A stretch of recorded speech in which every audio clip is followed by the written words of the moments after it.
Hey, this is The Hard Truth with Tony Shaffer, powered by Sig Sauer. Never settle. I had a choice of what I carried in combat. I always carried the best. I recommend you carry the best. Sig Sauer is the best. Arm up, be prepared, train often, never settle. We are on the America Out Loud Talk Radio Network, also available on the America Out Loud Podcast Network. Check us out at Project Sentinel, projectsentinel.com.net. We are on Facebook, Twitter, or X, whatever you call it now, YouTube, Rumble, et cetera, et cetera.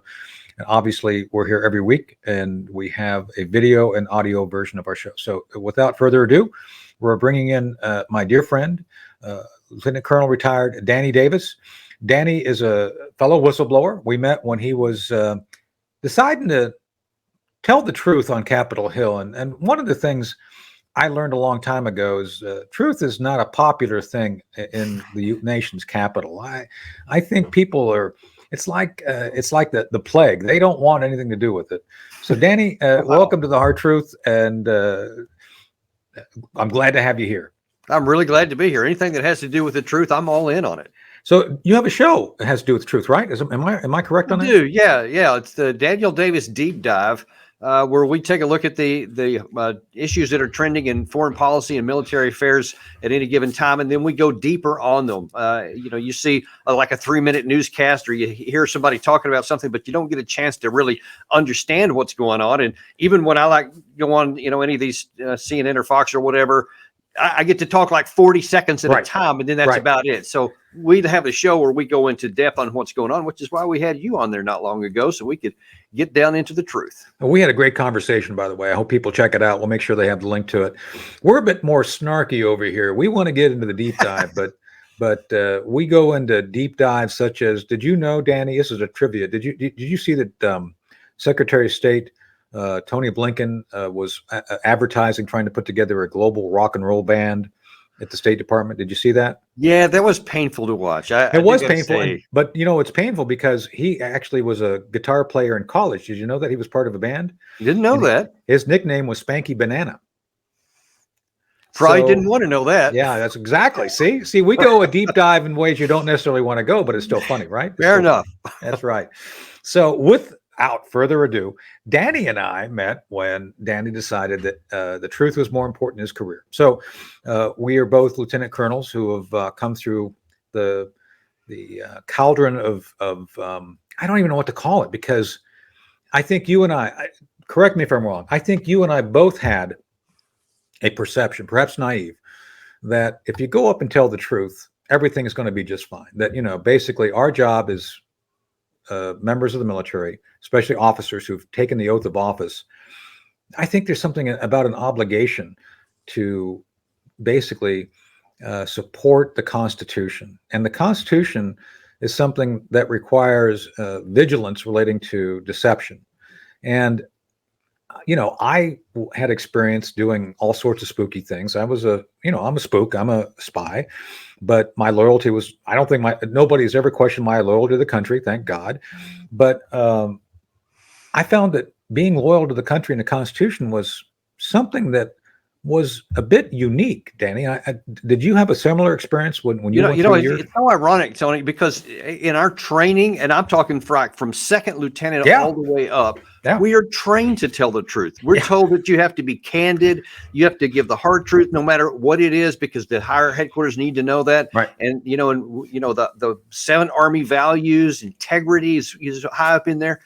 And then something happens when you get up into the higher ranks that those things sort of disappear. And now then you're punished if you tell the wrong truth. Now you can tell the truth. It's popular. That's cool. You get a pat on the back. But if you start telling the truth about things that people don't want to know about in public, or that go against what the narrative is, then it's a different story. And if I ever had any naivete about what would happen, I'm not sure I had a lot, but you definitely cured me of that before I went public, because we had a lot of conversations privately with a small group of people, to help me out, to help me understand what I was about to face when I went public with the truth.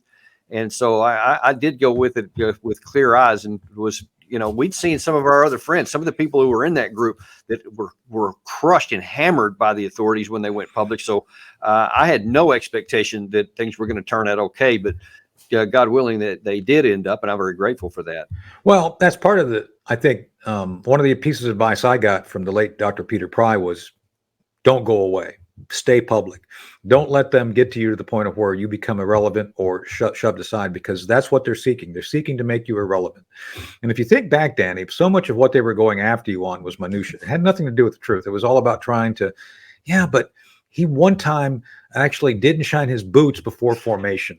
And because he didn't shine his boots, he's not a credible guy. I mean, seriously. I mean, that's what they do, right? I mean, yeah, or in my case, once they said, he actually once didn't shave by a certain time of the day in a combat zone, and wow, I guess it's true. I didn't that day, but interesting that you want to go there. Oh, I did far worse things in combat. Just saying, just far worse. Dark Heart. It's all in there, man. Yeah. That full body massage of a female NCO really got to him. Just saying that was not very popular at the Pentagon. Anyway, I digress. No, I'm serious. It's like, okay, you want to get me on something? No, the other thing they came after me on, and you're going to laugh at this. So I'm undercover. I'm there as a different person, an alias, and I'm wearing civilian clothes. Like for those watching, you can see the cover of Operation Dark Heart on my wall. It's got a picture of me on the cover with the goatee. So we were outside the wire and in unarmored vehicles, Toyota 4x4s for the most part, Tacomas. By the way, great truck. Never had a problem with it. We were running these things. And you're familiar with the old Russian road, or the new Russian road, I should say, new Russian road from Bagram to Kabul, right? Mm-hmm. So we would run it often because we had to do special operations stuff in Kabul. I don't want to get into details because they're still considered top secret, believe it or not, even to this day. We were doing reconnaissance for a certain 3-letter agency that's not CIA, just saying. And when we were doing these things, we're outside the wire. And so what we do, because we had unarmored vehicles and IEDs were a threat, we would run these things at 100 miles an hour on straightaways. I kid you not, 100 miles an hour. That's taking your life in your hands. Forget the IED. Those roads are pretty bad. Literally. Oh yeah. Yeah. Because the idea is you're trying to make it more difficult for them to set something off because you're moving so fast. And then once you get to Kabul, you take the seat belts off, roll the windows down, and you're always vigilant to have somebody either shoot at you or throw something in the back of the truck. So these are trucks. So the DOD IG comes to me, and during one of my interrogations regarding Able Danger, and they say, Colonel Shaffer, we have it on good authority you ran dangerous convoys. And, well, you're like, is there a safe convoy? I know, it's like, I'm sitting there, it's like, what the hell are you talking about? Well, they were unsafe. It's like, excuse me? It's like, well, people complained. Did they come back in one piece? Oh, yeah, they did. Was anybody ever injured? No, as a matter of fact, my attorney at the time said, you don't have to answer that. It's like, no, I'm going to answer this. I don't care. I said, let me tell, and I went through, I said, this is how we run convoys. And I explained to them what I just mentioned to the audience here. Does that sound unsafe to you? Well, yes, it does. Does it sound unsafe that we're going and being shot at by folks in the mountains? Well, it is unsafe. Yeah, fundamentally, combat is unsafe. It's an unsafe set of activities which we are engaged in on a daily basis. Yeah, I mean, only somebody could ask the question who never went outside the wire in a hostile country. I know. And so I'm sitting there, I'm going through all this with him. It's like, but I said, did you have one incident where I damaged a vehicle? No. How many convoys do you have recorded for me as a combat convoys? 48.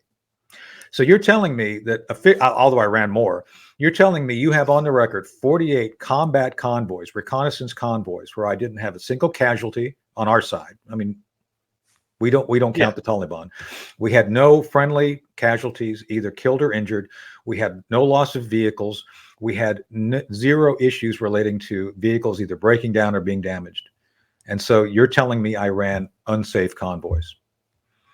I mean, that's how ludicrous the questioning was and how out of touch this was. But to the point we're trying to make to the audience, they'll go after anything they think they can use, no matter how insane, if they want to try to find a way to dig into your credibility. So, as long as it's not the actual core of the subject. Yeah. Anything but that. Yeah.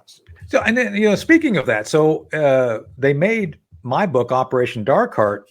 One of the reasons they made it the bestsellers because they were upset with me. Oh, we're going to get you. You and your little dog too. And no, I'm serious. They basically, made it a point to we're going to make an example of you. It's like, okay, we're going to buy the first 10,000 copies and destroy it. It's like, okay, I don't think it's going to have the effect you want. Yeah, but sure, it helps my sales, so I'm all for it. Knock yourself out. Have a good time. Oh, we're upset with you. And then the other time, and again, I was in career cover. I don't want to get into too much detail because, again, it's sensitive how we do it. But in career cover, you're not acknowledged as an intelligence officer. You're, like a management analyst. That was one of my favorite covers, management analyst. What do you do? Oh, I analyze management. Oh, that's exciting. So anyway, my point being, the one thing that's most difficult for a spy to have coming out of the cold is credibility. And boy, howdy, did they give me that. Yes, he's a spy and we're pissed at him. So their own stupidity of being angry without regard to consequences ended up working back against them. And I think you had similar experience where they went after you. All the punches they threw did not really lend a blow. And that's my point. It's a great compliment that you are here still standing. And by the way, well regarded by people around the globe. I hear your name all the time in podcasts I listen to. So kudos to you. Thanks. And that's what the next thing I want to talk about is the fact that you're credible in a way that people don't like who are in the government. I guess it's a consistent factor, Danny. You keep saying things that people don't like inside the government, right? Right. Yeah. Yeah. Because look, I mean, when you've had the combat experience that you and I have, and just the career that we've had, and the independent study that we've done on top of all that, the professional development, all those things give you a base of knowledge and understanding through which you can view the world that just not a lot of people have. They'll look at something like, say, in the Russia-Ukraine war, and they'll see what they want to see. They want to see, we know Russia bad, Ukraine good, Russia evil, Ukraine the good guy, so we'll support this guy, and they'll lose because that's how it works in our movies. So that's how it'll work here. And then they'll talk like the current situation here in the Kherson area. There's please go into it. Yeah, that's great. Across the river down there, and the Ukraine side has created a bridgehead on the Russian side of that. I read something the other day, I think it was in Forbes, where they're saying, finally there's been a big push and the offensive is finally working and putting all the naysayers to silence. And I'm like, okay, if you zoom out a little bit and look at the map in that region, it's just a little tiny dip that they have over there. And there's no chance that they're going to get like armored formations rolling across that, because the minute they come out, they're going to get the same treatment they did in the Zaporizhia area back in June and July. So it has no strategic significance at all. It's just tactical movement, and it's not going to go anywhere. But people want to believe that, so they hype up that story. But people like you and I can say, look, they got a tactical success across, but what are they going to do with it? It's not going to change the operations, much less the strategy. So let's talk about that, because I was on earlier today taping with the judge, Judge Napolitano, we're on with him often. And you, Matthew Ho, Matt and I are friends. And then Doug McGregor were all mentioned as folks who actually have been essentially going against the narrative.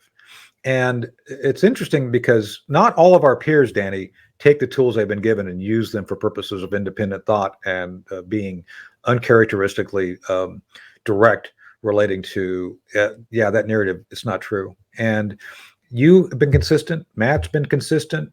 Doug's been consistent for the past year, saying this is not going to work out for the Ukrainians, no matter how you cut it. And everybody thought we were crazy. Oh, you're just being negative. You're pro-Putin. It's like, no, I fought a Cold War to beat Putin and the Russians and Soviets. So I'm not, I believe we should not be involved. Here's the weird thing, Tony. On that same point there, you know who they are listening to, though? David Petraeus. Oh, my God.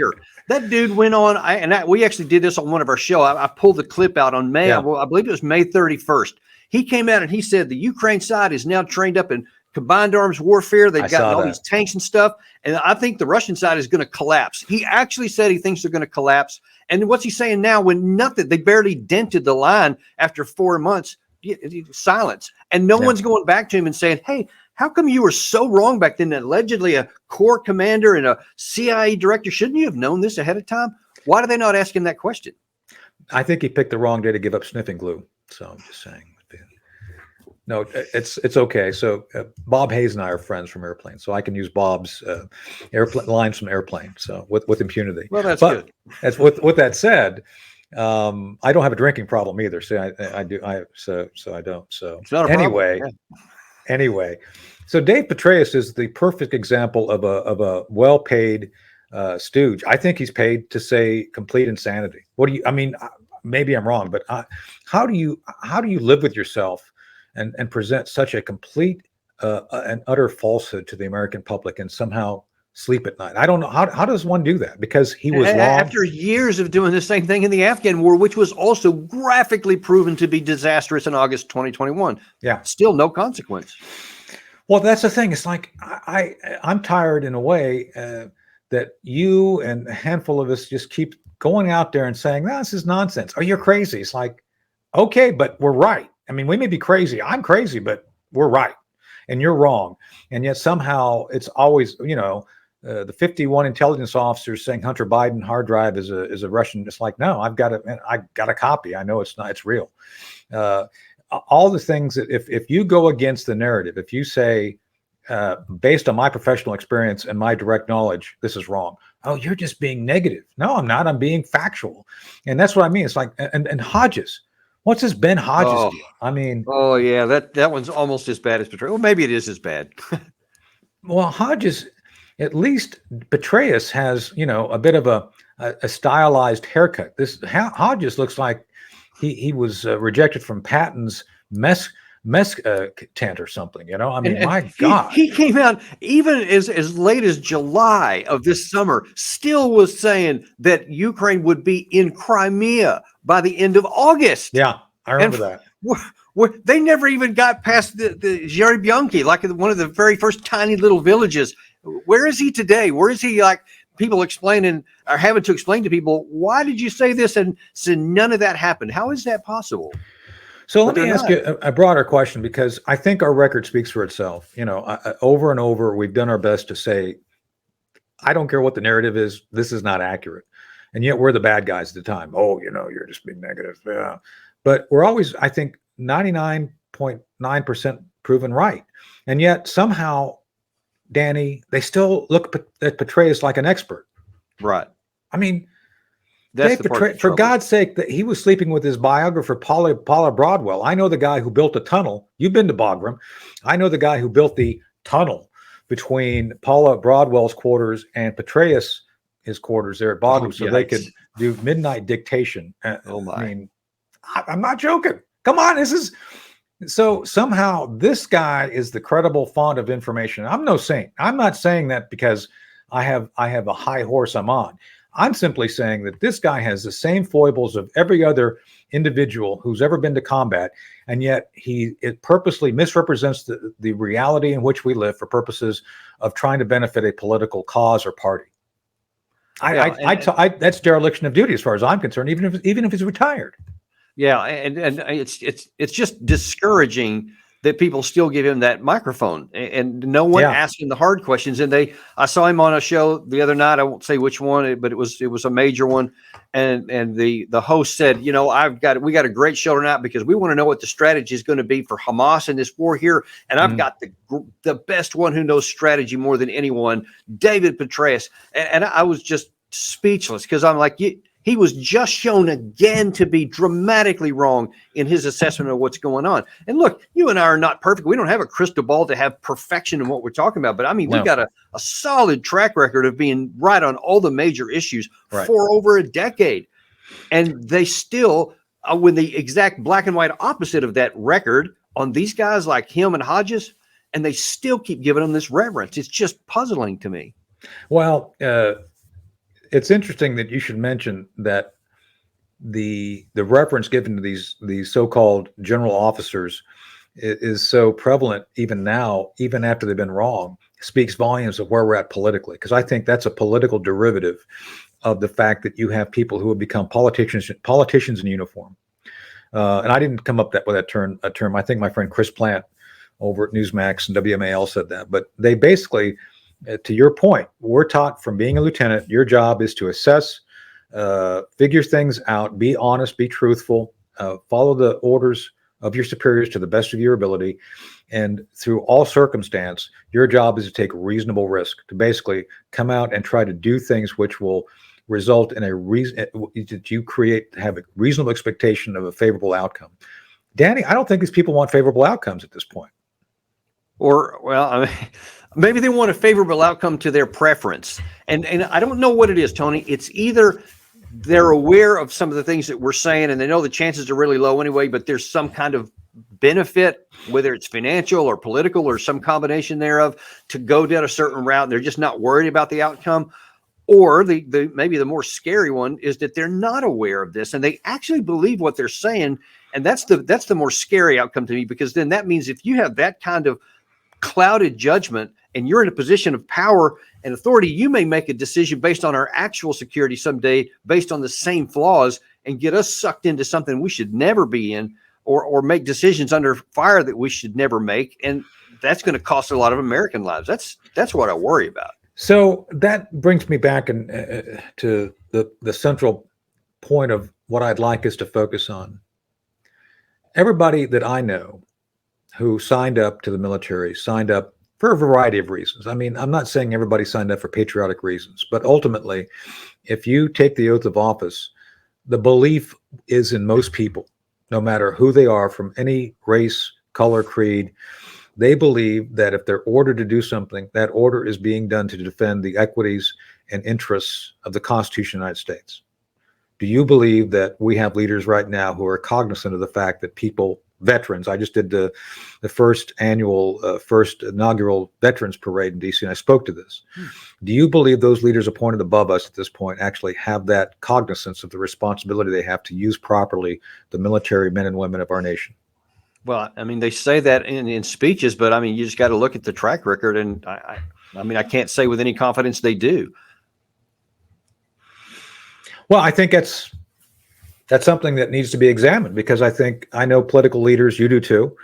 As a matter of fact, you're one of my mentors and friends was very close friends with one of the folks you deal with a lot, Walter Jones, Representative Walter Jones, who you met, Walter. I did. God rest his soul. Walter's departed, actually passed in office. Honor to meet him. And he was dogged. He is like, I'm no saint, and yet he never gave up on trying to make sure that I retired in his office and everything else. And that's part of the issue here, is that there are certain politicians who see what you and I see. They recognize the flaws in the system, that it's basically set up for people like you and I to be essentially used and discarded if we decide to focus far too much on the inconvenient truth of reality rather than the popular myth or narrative that is being promoted by politicians. How do we deal with that?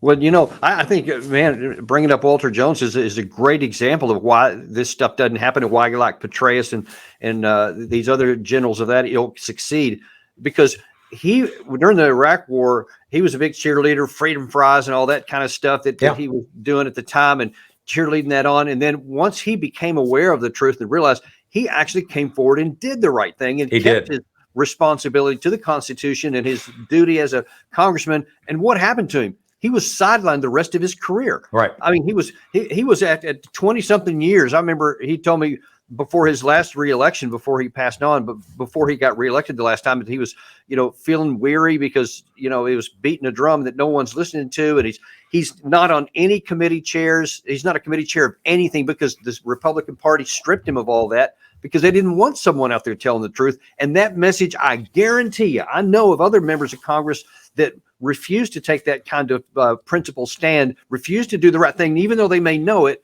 because they see that there actually is a cost to doing this. Right. And sometimes they'll actually work against them in a primary, and I've seen that work too. Oh, they tried that with Walter. With courage. They tried that with Walter. It didn't work down here. I live in Walter's district now, and everybody knew Walter.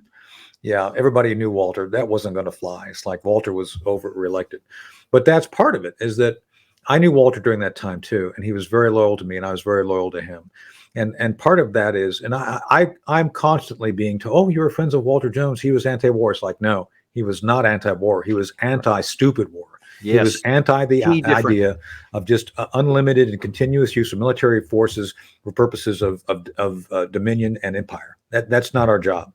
And our friend Bruce Fine feels that way too. So Bruce is very much on that. So I appreciate the fact that we've had this discussion.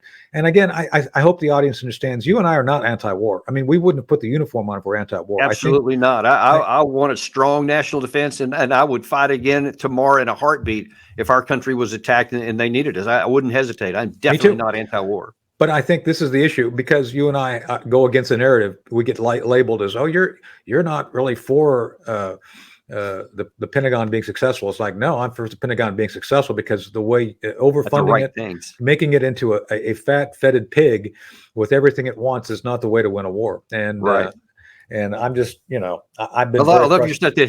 Anti-stupid war. Yeah, I love that. That's a good term. Well, the other thing I say is I don't want an expensive defense. I want an effective defense. I mean, exactly.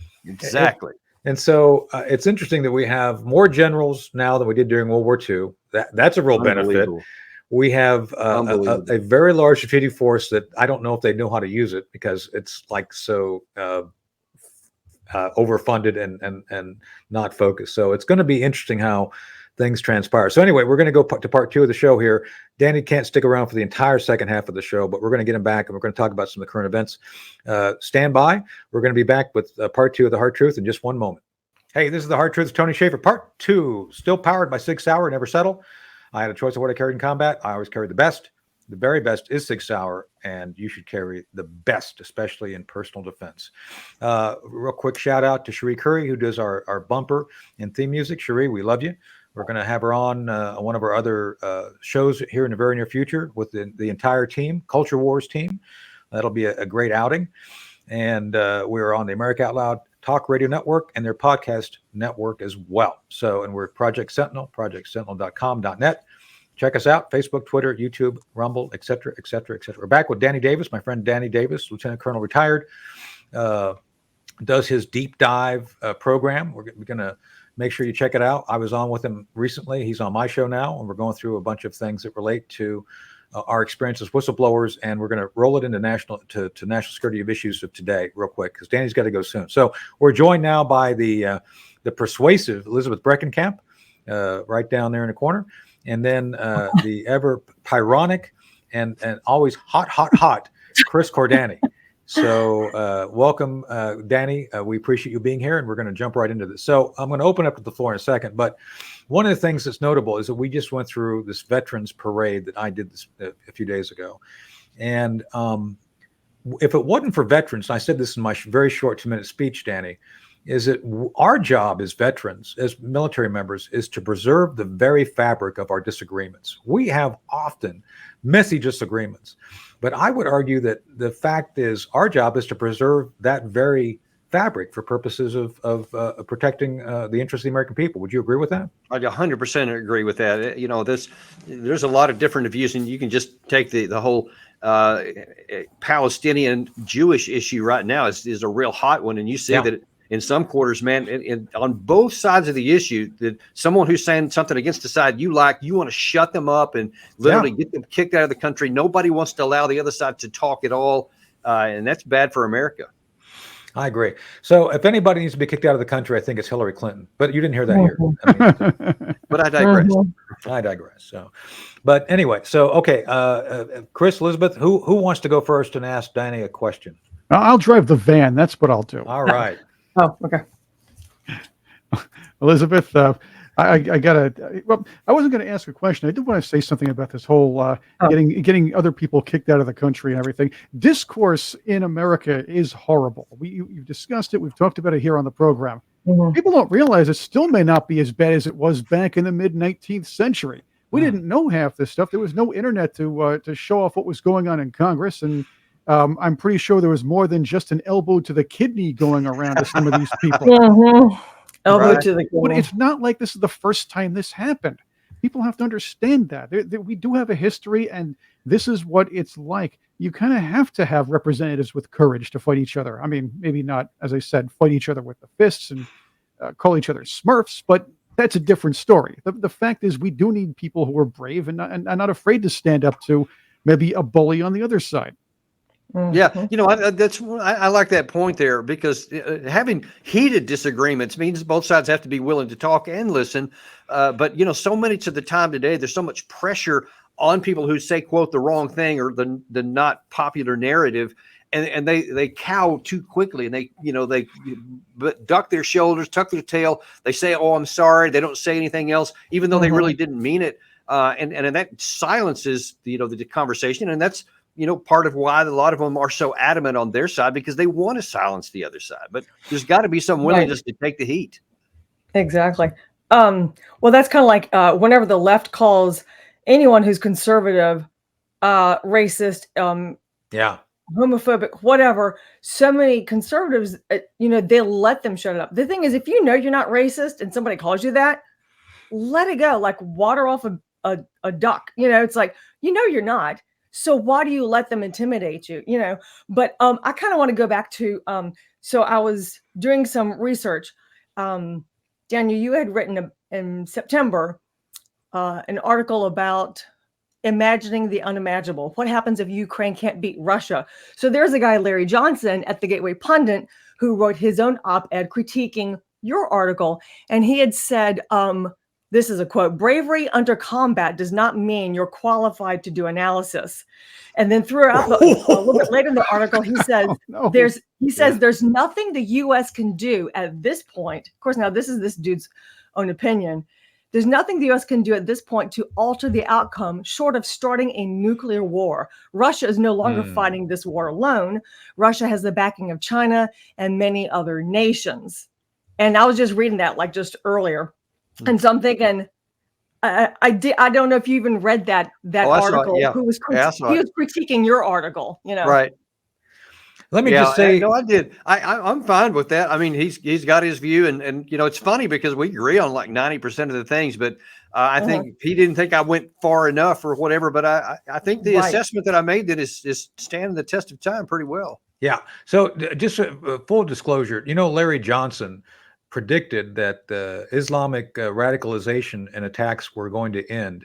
And he predicted that in, I think it was February of 2001. 2001. Just saying. I think he was just a little bit off. Just saying. A little after the just a little. melted, right? He's clearly an analyst. He's just clearly an analyst. Just saying. So. Maybe not. So I used to, quick point. So Danny, I came out of the Army like you did. I used to oversee something called the Foreign Intelligence Command. This is before Defense Human Service stood up in '95. So the Foreign Intelligence Command was made up of people about our age. And they used to go to briefings and they used to say, we have over 480 years of operational experience. And I was always in the back saying, all of it bad. And they hated me. And I wasn't too fond of them either. But I'm just saying, simply because you're an analyst doesn't make you right. Just saying. So, maybe Larry ought to rethink his criticism. Yeah, I thought that was a great quote. Yeah. Bravery under combat does not mean you're qualified to do analysis. I don't know. That's his opinion, but I think he's a little wrong there. It sounds like Larry Johnson is the Paul Krugman of politics. That's right.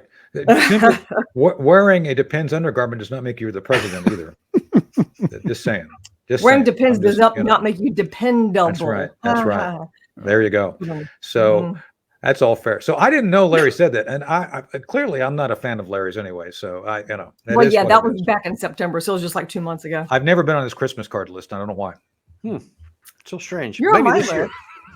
Oh, Daniel, I should put you on my Christmas card list too, and Chris. There we go.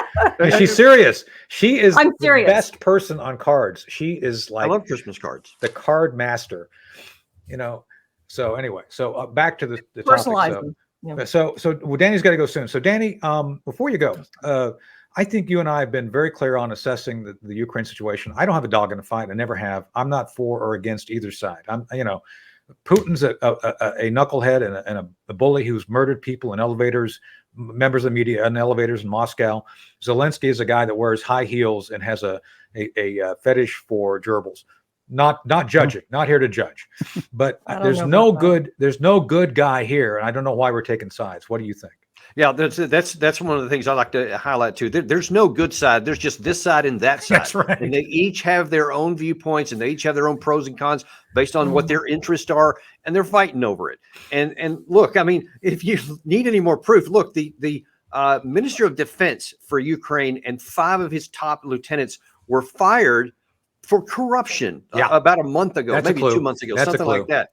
That guy is right now is coming to American University to speak and be paid a lot of money like he has credibility. And I'm like, wait a minute, you realize he just got fired for corruption and you're bringing him here to speak as an expert in Ukraine. But that's part of the mentality that's like, no, we've already decided that Ukraine's the good guys. So the actual facts, they just don't matter. So we're going to keep calling them the good guys. And, you say you don't have a dog in the hunt. I guess maybe you do. It depends on the way we phrased it, which I do. I got our dog in this hunt. Well, I mean, that's what I mean. Our dog. Yeah. And I want to make sure that we don't get sucked into something we don't need to, or that we don't get another one of these open-ended forever. Here's my wallet. Just take all the money out of it perpetually, which means your money.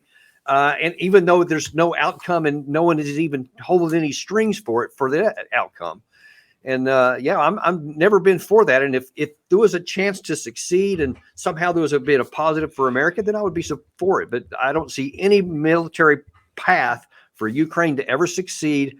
And so all this money is just going down an empty hole. And all it's doing is getting more Ukrainians killed and probably ultimately losing more territory. A whole generation of Ukrainians have died simply because of the economic and political interests of the neocons in our country. And it's a travesty. So it is. Yeah. So, well, Danny, we probably should let you go because I know you got to go to another thing here in a few minutes. So you've been very generous with your time. I'd like to come back on your show sometime if you'll have me. I enjoyed our time. Absolutely. So we'll get with Gary, make sure that happens soon. And we're going to have you back on too, because we want to see where things turn out in January, February, because I think by then it's going to be the Russians rolling forward unimpeded by the Ukrainians moving into whatever they want to do with Ukraine. And I hope I hope it's, I don't think I'm going to be wrong on this. So just saying. We will find out soon. Yeah. All right. Well, thank you, Danny. We'll see you soon. Thank you. Thank you so much. Great meeting you. All right. So that was Danny Davis. We're going to circle back with him, to use a Pierre Jean-Luc Picard term, and have him back on the show at some point, and I'll be back on his show. But the one thing about Danny, we can talk about him behind his back now. Elizabeth, you've been in the Army a long time. Why is the truth above a certain level unpopular? When you get to general officer, it seems like it's very soft. Yeah, everybody thinks they have their own version of truth. Yeah. Who first made that? I think it was Kayleigh McEnany when she was, or was it Sarah Huckabee? It was one of them when they first coined that term, alternative facts. Yeah. Alternative truth. It was one of them. And that just really incensed CNN and so many people on the left. It's like, well, we have our truth. You have to follow ours. Like, yeah, I don't really get it, but I know in the military, working with officers like you, I worked with, most of them were great, but once they get that star, it's like they get this huge ego, and then it gets more political for them. And so, whose ever truth fits closest to their agenda and what they want to put, like Mark Milley, what a great example. That guy should have been demoted a long time ago, but no, he retired earlier this year, right? And he still gets his huge military retirement pay and all that great stuff. And he was a horrible leader. He might have been a good leader when he was younger. I think that's very possible. But huge ego. Yeah, no, he did. And huge other things too, which makes it tough for the PT test, but that's another story. Yeah, I don't see him passing a PT test. No, I could do it. No. You can pass a PT test. I know who, I have folks who tell me who actually works out at Fort Myer and who doesn't, just saying. So, and he's not one of those guys that's up early at dawn out there running. So enlisted and the younger officers, yeah. Yeah. By the way, I guess Mark's got a job now as a Bloomberg buyer. He buys a teenage girl clothing. He goes to Hong Kong and buys those things. So it's a great place for him, buying young girl clothes. Well, I don't know. Wow, you can really think on your feet, can't you? That's great. I think I would have hired General Amos Halftrack ahead of him, or perhaps Colonel Wilhelm Klink. Hogan. Or So- Colonel my God. Crittenden. Remember Colonel Crittenden? Oh my God, we're going to go down this path, aren't we? So one of my favorite colonels was Colonel Flagg. I was Oh, not here. Oh Flag was yeah, great. The the Flag wind was just broke absolutely its I leg. move like the wind. That's right. I move love like that the wind. scene. The wind just broke its leg. Yeah, oh yeah. I always liked the mashes where Major Burns was in charge. Yes. Oh, Major Burns. Yeah. Well, the movie Burns and the TV Burns are very different characters because Yeah, Robert Duvall played the movie Burns, which Yeah, yeah. was a very dark and marauding character, not a knucklehead like Frank Burns on the series. I think I They- like Frank. Larry Burns Linville better. did a great job with the Burns, though. Right. Also. They Oh, turned he him was into a so cartoon convincing. character, though. Yeah. That's something different. Colonel Flagg was a great part of the show. He was, whenever he was in, you knew something good was going to happen. Yeah. Oh man, he was funny. He just took himself way too seriously. He was So- such a great actor. But I still I still didn't like the fact that they changed out Lieutenant Colonel, what's his name, for Colonel Potter. So I just never liked that. Harry change. Morgan. Well, Yeah. here's Yeah, something interesting. Harry Morgan was Harry a Morgan good guy, was good just enough too guy. But serious. yeah, Well, here's something interesting. Well, McLean Stevenson wanted to do his own show. I know. And he did. Here's here- hello, Larry. But here's the thing. Turned out Think good. about it this Yeah. way, all right? What was it? What's his name? Blake's plane was shot down. He was kind of destroyed by a bomb. Am I correct? Well, He was so shot down McLean- from Korea, going from Korea to Japan. Yes. There you go. So technically destroyed by a bomb, where his career was destroyed by a bomb. Right That's after true. that. Hello, Larry. Yeah. So the juxtaposition was there. Yeah, I Yeah, mean, he tried. Yeah, some kind of spin off and it just didn't work out. Yeah. you know, Anyway. that you may want to think about that, Chris, as one of the programs we do in the future. Stars who had it made and made stupid decisions to go do something else and ruin their future. All right, I'm going to put it out on a limb. I liked Hello, Larry, and I also liked In the Beginning. I also liked the McLean Stevenson show. So all those were good in my book. I didn't think I saw Hello, Larry. Can you Oh, even find Hello, Larry or the McLean Stevenson show today? I don't know, but I bet did you watch- can on YouTube. Yeah, I watched the Joey Bishop show on YouTube. So that Oh, yeah, we were just talking about Joe Bishop yesterday. Yeah. So I still think everybody should go check out the movie Wavelength that our friend Cherie Curry's in. Just saying, it's Yes. a great movie. Wavelength? Keenan Wynn's in it. She told me that Keenan was a really great guy who actually helped mentor her during that filming. So, Oh, I gotta but check there's it out. other good things in it too. So I'm just saying. Anyway, there's plenty of great things in it. What we do have is something great now, though. Uh-oh. We have it's Tony's Tony's Take. Take. Yes, we do. Tony's Takes is powered by Sig Sauer. Never settle. Never We said know Never that settle. we know that you never settle. As a matter of fact, that's a That's right. Snazzin' Cherie Curry T-shirt for those of us I who do. are those of you out there who are From listening. Japan. That's very nice. That's Japan. right. You have to get me one of those. All right, let's see what we have today. All right, how about this? So Not many too things. long ago, after the third Republican debate, a couple weeks ago, Vivek Ramaswamy calls out Republican Party Chair Ronna McDaniel, calling her leadership a culture of losing. She went into a public hissy fit over that. Now, Mhm. first, the Vivmeister's right. The New York Mets losing system needs to end here. That's what they are. The Republicans are the Mets of politics right now. And second, this woman needs to take a page out of Hillary's book and keep those tirades to behind the curtains. Tony, what's your take? So I heard that she wanted to move to Jonestown in Guyana. I don't know if there's any truth to that, but that would be a good place for her. And she could have her own little compound and, have really cool sunglasses and call everybody to work and move around. I think she'd look good as a Dr. Jones, don't you think? And Jim Jones? I think she'd look good in that role. If she really wants to follow Hillary Clinton, she needs to start buying all those pantsuits and look like the silhouette you see on public restrooms. I don't think I'd rather see her as Dr. Jones than Dr. Ruth. that's right. Oh yeah. Yeah. Hmm. So I think she'd look good with Madman sunglasses, don't you? I think that'd be a good look for her. So I don't know. maybe. And a Hillary pantsuit. So you should be, Yeah. it's perfect. Those pantsuits are just hideous. So, well, if they're polyester, they're a fire hazard too. Because if you get too close to open flames, it's just you're naked as the day you're born, and that's not a good look.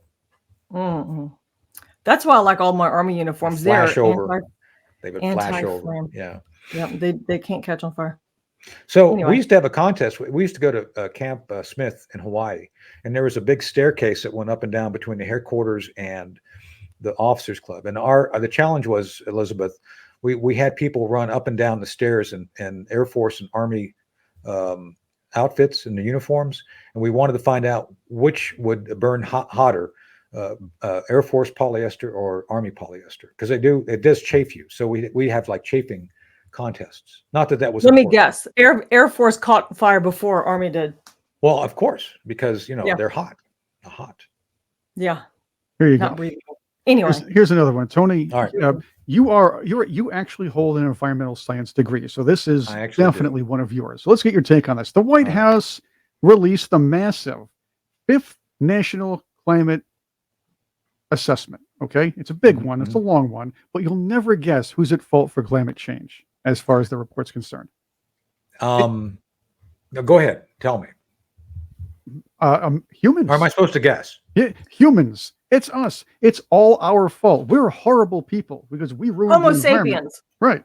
Seriously, though, these climate change nuts try to pull this every year when we know about natural climate change. What's your take? So I'm still what puts out more CO2, a volcano or Dr. Anthony Fauci? Because they must be close to being tied, I think. I would venture that CO2 is good for you. I would submit this to you because we need to. CO2 is what the plants breathe in. Don't they want to? That's basic science. I learned that in 5th grade. So we breathe in oxygen. We breathe out CO2. Right. Plants breathe in CO2. They breathe out oxygen. It's a symbiotic kind of thing. So as a bonus, the listeners get to know the actual hard sciences Elizabeth just said, and plus I actually am a credentialed expert. So let me explain it in terms that people can understand. So, Chris or Elizabeth, how many trees are there on planet Earth at this minute, at this very moment?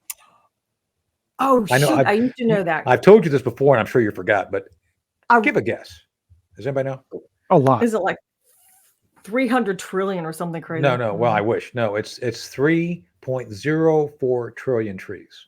3.0. That's a lot of trees. That's just trees. That's not even counting other green space like grass and other things that actually burn CO2.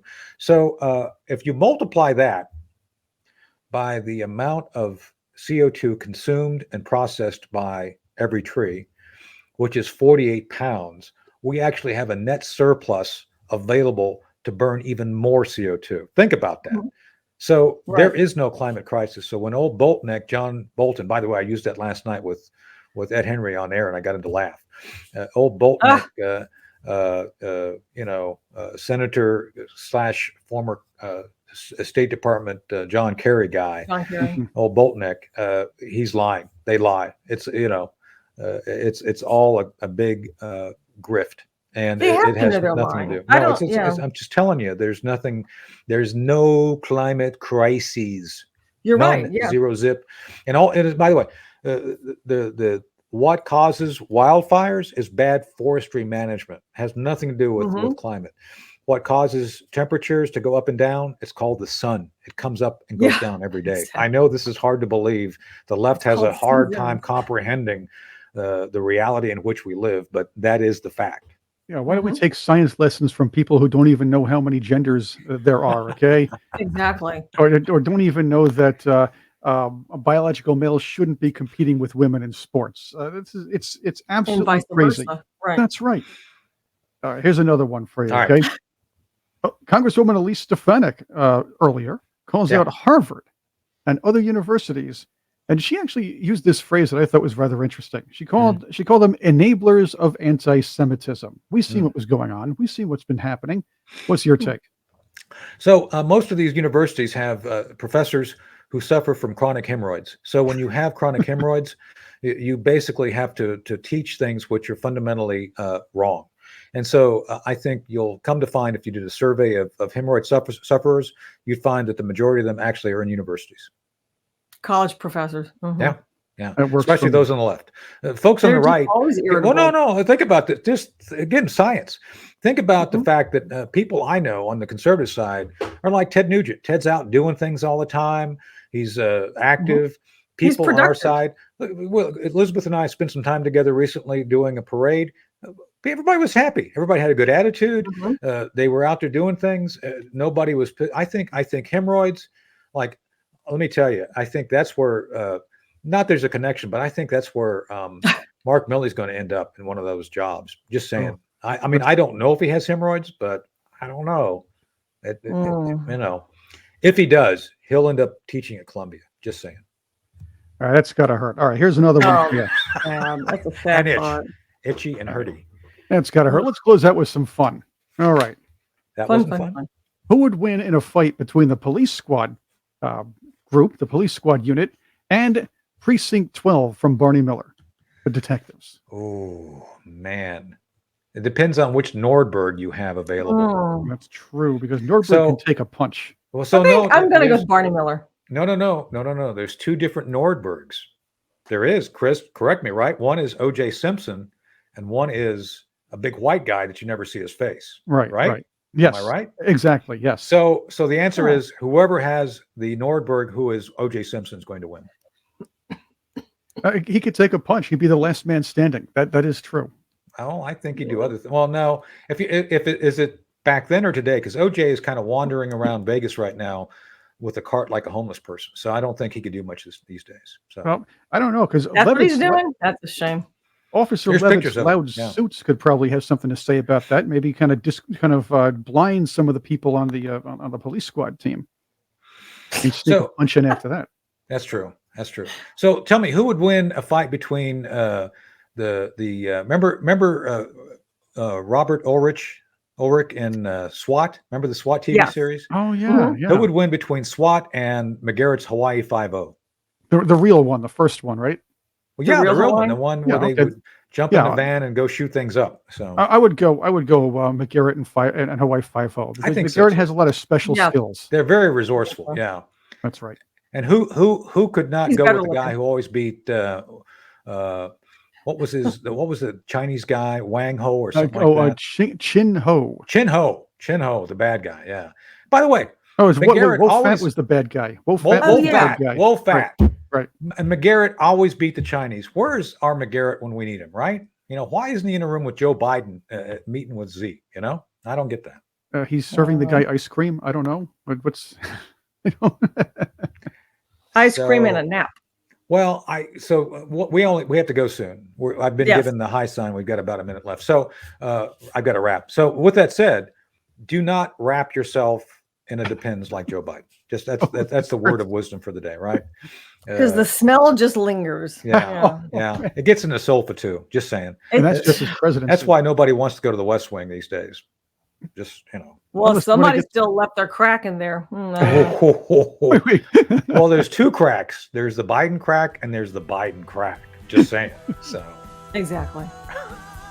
And that's a Well, great way on to end the that show. note- Yeah. that's right. On that note, this concludes another episode of The Hard Truth. Man, was it hard this time? Boy, that's like lingering SWAT level red.